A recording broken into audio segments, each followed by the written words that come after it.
Telangana cabinet సమావేశాలు జరుగుతున్నాయి. Live లో చూద్దాం. And the bill is passed.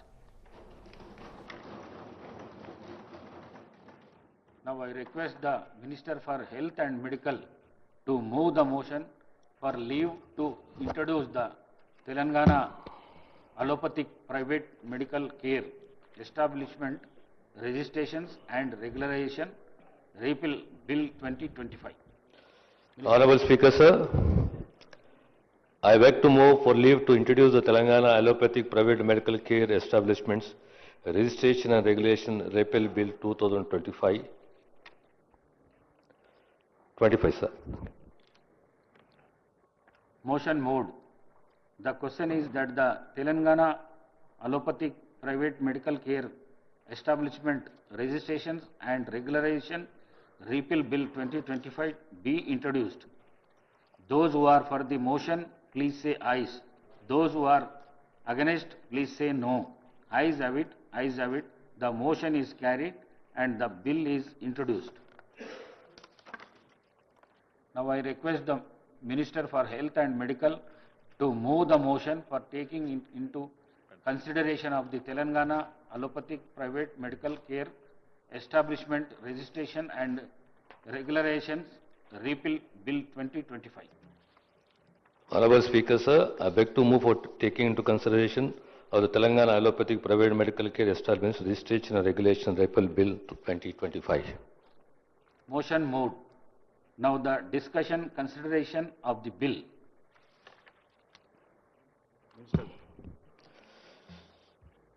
Speaker, sir, the statement of objects and reasons, sir.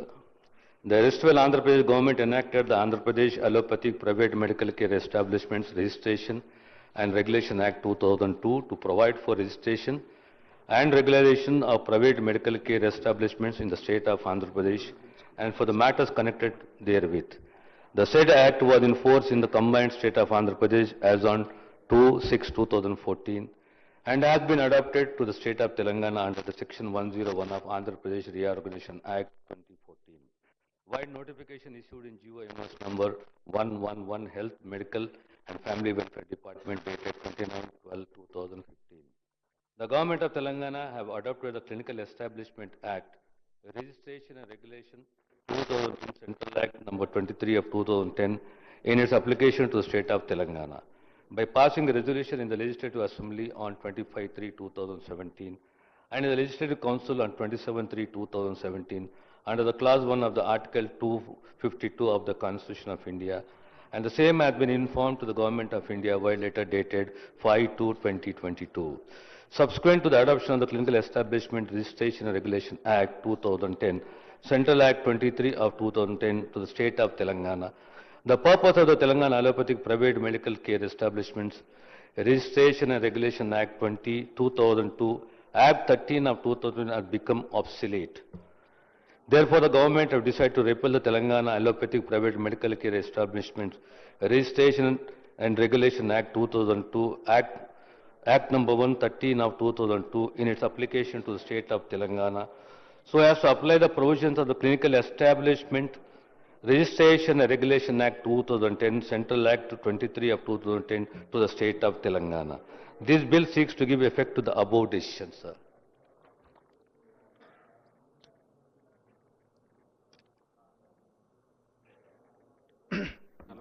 ధన్యవాదాలు అధ్యక్ష.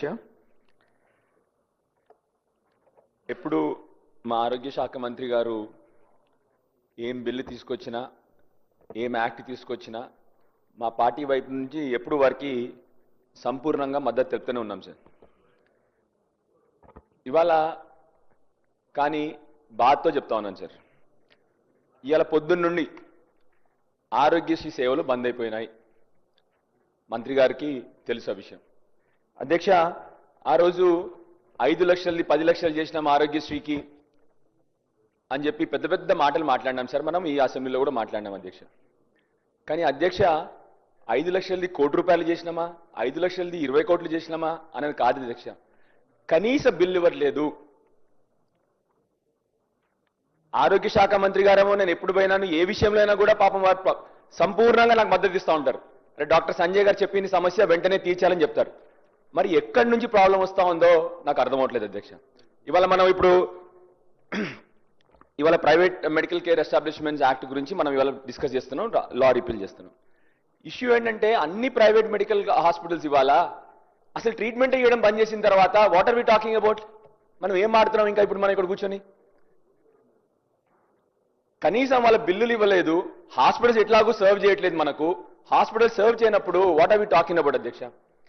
అధ్యక్ష, మళ్ళీ ఇంతకుముందు కూడా చాలాసార్లు చెప్పినాను, చిన్న చిన్న సమస్యలు కూడా మా హాస్పిటల్స్ కానీ, నా కొరుట్ల కాన్స్టిట్యున్సీలో మెట్పల్లి హాస్పిటల్ గురించి కానీ దేని గురించి మాట్లాడినా కూడా అధ్యక్ష ఒక్కటి కూడా నెరవేరలేదు అధ్యక్ష.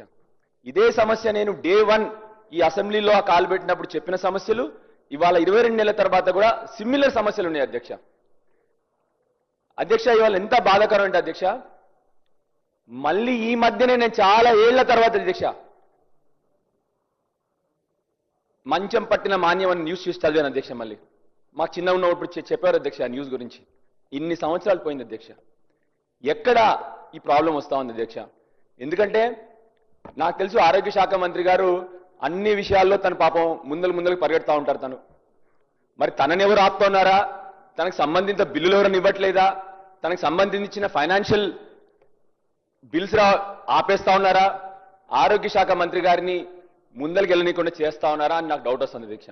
ఎందుకు అధ్యక్ష అంటే నేను అధ్యక్ష నా స్వంత కాన్స్టిట్యున్సీ గురించి అధ్యక్ష, స్టాఫ్ గురించి కానీ అధ్యక్ష, మా మెట్పల్లి హాస్పిటల్ కూలిపోయే పరిస్థితిలో ఉందంటే పాపం ఆరోగ్య శాఖ మంత్రి గారు వెంటనే రెస్పాండ్ అయ్యి వాళ్ళ సంబంధిత అధికారులందరికీ కూడా ఇమ్మీడియట్ గా యాక్షన్ తీసుకోండి, అక్కడ కొత్త హాస్పిటల్ 75% అయిపోయింది, దానికి వెంటనే బిల్లులు తీసి ఆ హాస్పిటల్ కంప్లీట్ చేయండి అని చెప్పి ఆయన నా ముందరే ఫోన్ చేశారు అధ్యక్ష. అందరికి కూడా ఒకసారి కాదు 3-4 సార్లు ఫోన్ చేశారు అధ్యక్ష.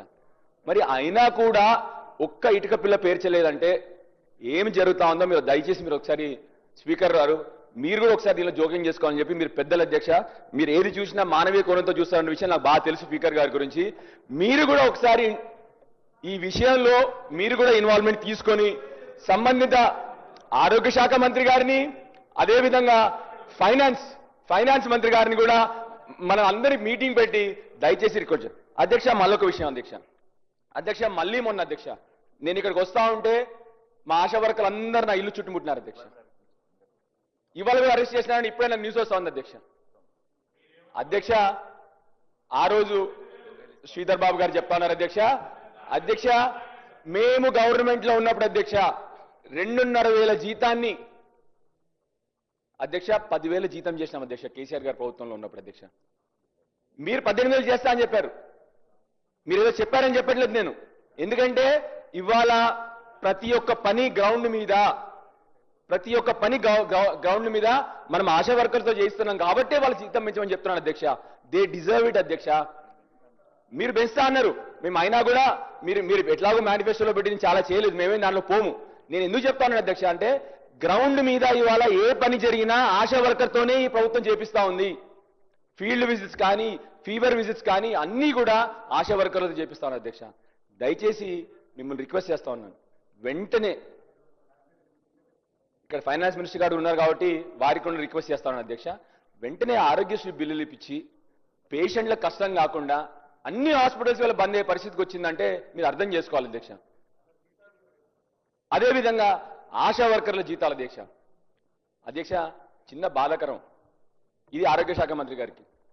కొన్ని హాస్పిటల్లో మామూలు బీపీ గోళీ ఉంటుంది అధ్యక్ష, టెల్మా, చాలా మందికి తెలిసి ఉంటుంది ఇక్కడ బీపీ ఉన్న వాళ్ళందరూ కూడా. టెల్మా అంటే మామూలు సామాన్యమైన గోళీ అధ్యక్ష, ఆ గోళీ కూడా హాస్పిటల్ లేదు అధ్యక్ష.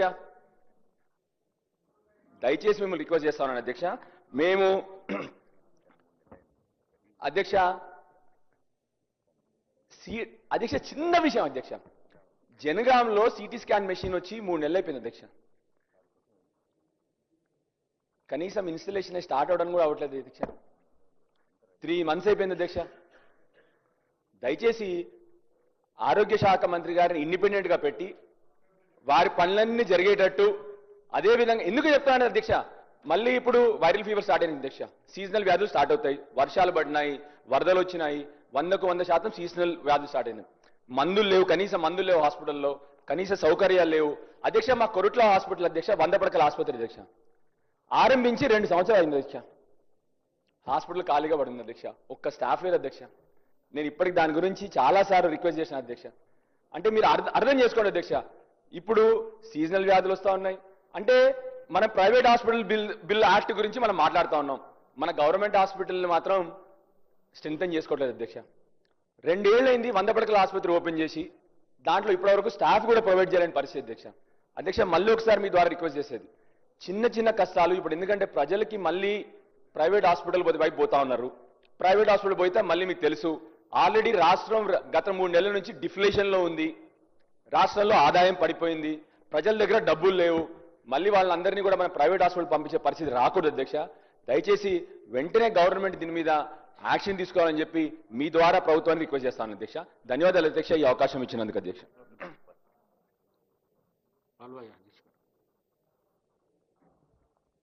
Telangana allopathic private medical care establishments act of 2002ను రిపీల్ చేస్తూ క్లినికల్ ఎస్టాబ్లిష్మెంట్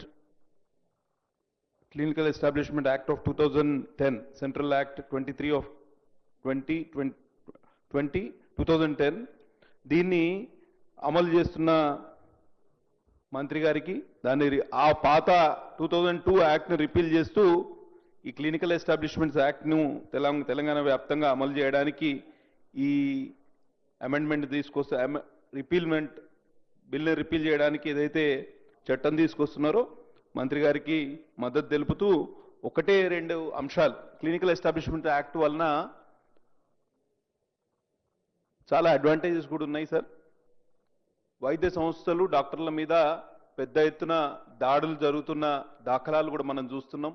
ప్రైవేటు వైద్య సంస్థలు కానివ్వండి, ప్రభుత్వ వైద్య సంస్థలు కానివ్వండి, వీటిని మాత్రం మనం సహించాల్సిన అవసరం లేదు. చాలా మంది పేషెంట్స్ని టెర్మినల్ స్టేజ్లో తీసుకువచ్చి పేషెంట్కి ఏమన్నా అయితే అక్కడున్న డాక్టర్లని, అక్కడున్న వ్యవస్థలో ఉన్న భాగస్వాములని, అక్కడ స్టేక్ హోల్డర్స్ అందరినీ నిందించే కార్యక్రమం కూడా పెద్ద ఎత్తున జరుగుతోంది. కాబట్టి దీన్ని అరికట్టాల్సిన అవసరం ఉంది.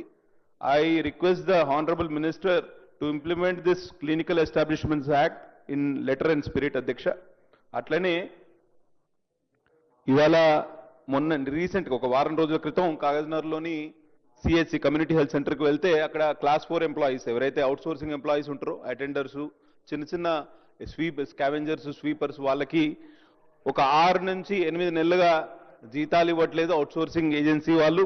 మేము అడిగితే వాళ్ళు ఈఎస్ఐ పిఎఫ్ కూడా ఇవ్వట్లేదు. వాళ్ళని చాలా ఇబ్బంది పెడుతున్నారు. మేము అక్కడ కమిషనర్ గారు, తెలంగాణ వైద్య విధాన పరిషత్ కమిషనర్ గారు అక్కడికి రావడంతో వారికి కూడా కంప్లైంట్ చేయడం జరిగింది. ఇంతవరకు వారి మీద యాక్షన్ లేదు అధ్యక్ష.